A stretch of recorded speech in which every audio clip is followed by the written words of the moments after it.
Okay, so I came across this video of a civilian who got into a gun battle with a mass shooter in Idaho.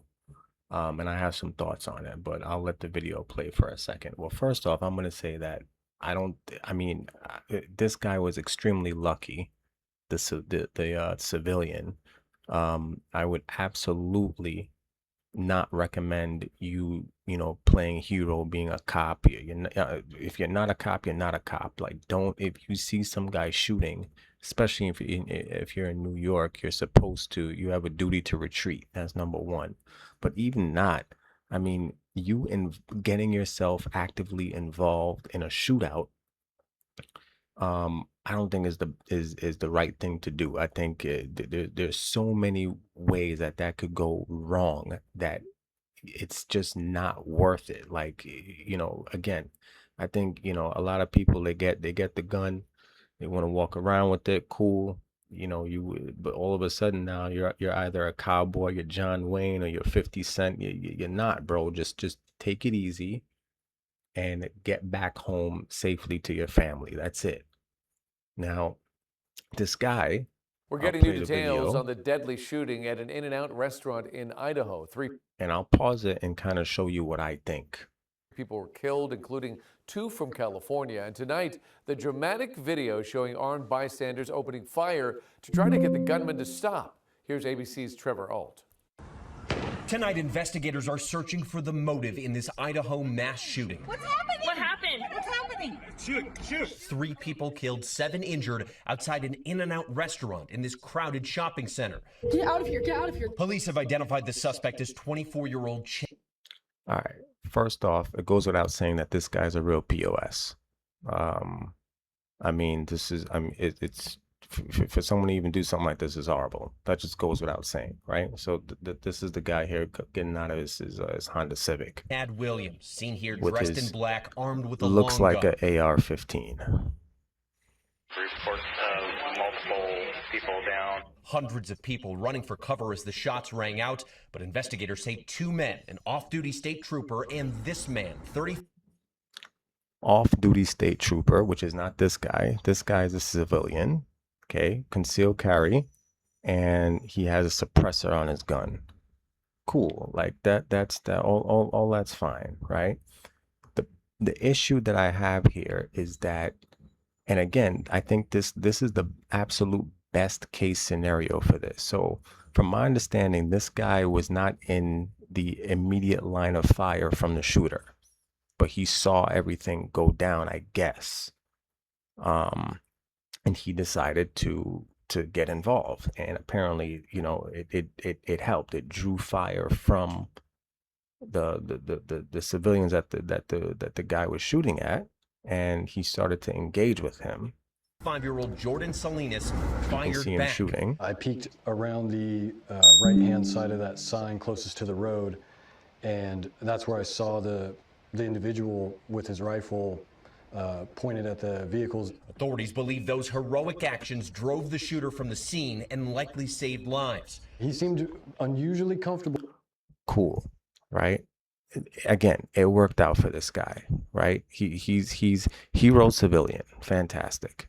I think again it worked out the best possible case scenario. But what if it didn't? What if this guy started shooting at this other guy and hit a civilian himself? What if this guy started shooting and the guy, this guy with the rifle, what if he was, for whatever reason, law enforcement himself, and he just didn't understand what was happening? You jump into a situation shooting and you don't really know why you're shooting. You assume that this guy, and again, in this particular instance, his assumption was correct. This guy was actually shooting at, unarmed civilians. But what if, that guy was not?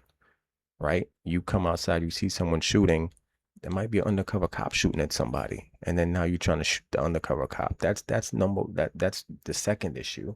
Third issue is now police come on the scene, and then you got this guy. I mean, again, God bless him, but this guy could easily also be viewed as the aggressor here. This guy has his gun with the suppressor on it, and this guy's out there shooting. So you could have easily gotten shot by responding police officers. Let's Well, continue. aiming that rifle at those cars, and then as soon as some rounds started coming at him, everything changed. Immediately, all that, all that bravado he had immediately crumbled. This In-N-Out had opened just a week prior. The company says one of their workers was killed while caring for customers. Christopher Claunch was also killed. His sister telling the New York Times he'd worked at a recovery center helping people with addiction, and his partner. So 3 dead. Had this guy not intervened, I think probably more people probably would have died, to be honest with you. So I don't disagree that this guy is, quote unquote, a hero. What I disagree with is the general idea of a civilian who's has no law enforcement background jumping into a situation like this. Like, unless the threat is directly aimed at you or your loved ones, I say stay out of it, because the implications and the potential for that going sideways, in my opinion, is higher if you can avoid it than you jumping into something that, at the end of the day really didn't have, anything to do with. Yeah, you got a gun and yeah, but again, you're not John Wayne, you're not John Wick, you're not John McClane. Okay, just chill. That's my opinion. Chill out, go back home, because this thing could have ended very differently for this guy. But again, it didn't, thank God. And, it worked out in the sense that he was able to take fire away from civilians. And again, if you're in New York, and I'm not sure what Idaho is, if that's a stand your ground state. New York State is not. You have a duty to retreat, which essentially means that you can use, this is the New York State Senate website. And this is section 35.15, justification, use of physical force in defense of a person.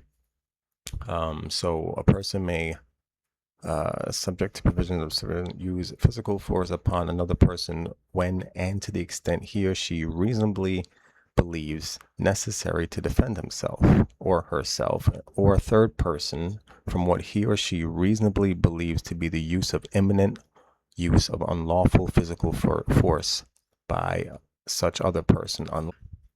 The actor being the person, the CCW holder, the actor reasonably believes that such other person is using or about to use deadly physical force. Even in such case, however, the actor may not use deadly physical force if he or she knows that with complete personal safety to oneself and others, he or she may avoid the necessity of doing so, the necessity of using deadly physical force, by retreating, except that the actor is under no duty to retreat if he or she is. Now, so again, generally speaking, you have a duty to retreat unless you're in your home, in his or her dwelling, and not the initial aggressor. If you are a police officer, I'm assuming, on duty or off duty, or peace officer, or a person assisting a police officer. So in theory, you could say that this guy was assisting that other off-duty cop, but still, I wouldn't, again, you're getting into something that you shouldn't be getting into, in my opinion. He or she reasonably believes that such other person is committing or attempting to commit kidnapping, forcible rape, forcible aggravated sexual abuse. He or she reasonably believes that such person is committing or attempting to commit a burglary, and the circumstances are such that that the use of deadly physical force is authorized by subdivision 3, section 3520. This one, to me, is super gray. I wouldn't even, this guy doing a burglary, you're gonna start shooting at somebody. So I wouldn't, I'd have to look back into more in depth on this 3520, honestly. But generally speaking, my opinion, if you're ever in a situation like that, you are a CCW holder, you are in New York specifically, especially, but even if you're not, and you have the opportunity to retreat, I say, whatever, call that person or call me a coward, whatever it is. I don't think you should be engaging in a gunfight if you can retreat, because the liability for that, you know, is really high. Now, apparently this guy, you know, he trains all the time, which is something I definitely advocate for you to do. If you do have a gun, you can just buy a gun and then walk around with it. You don't train with it. I think that's a big mistake. But, you know, this guy apparently trains with it. Immediately crumbled. This In and And, Out had opened just a week prior. you know, I think that that gave him some confidence to engage in this guy, with this guy, I should say. But still, I don't, my initial thoughts was that this guy was crazy for even jumping into this. But again, they probably saved lives, but it could have easily had went the other way, right? He could have easily been shot by police. He could have easily shot a civilian. It just is, in my opinion, it's just not worth it. So that's my 2 cents on this. That's it. Armed broker out.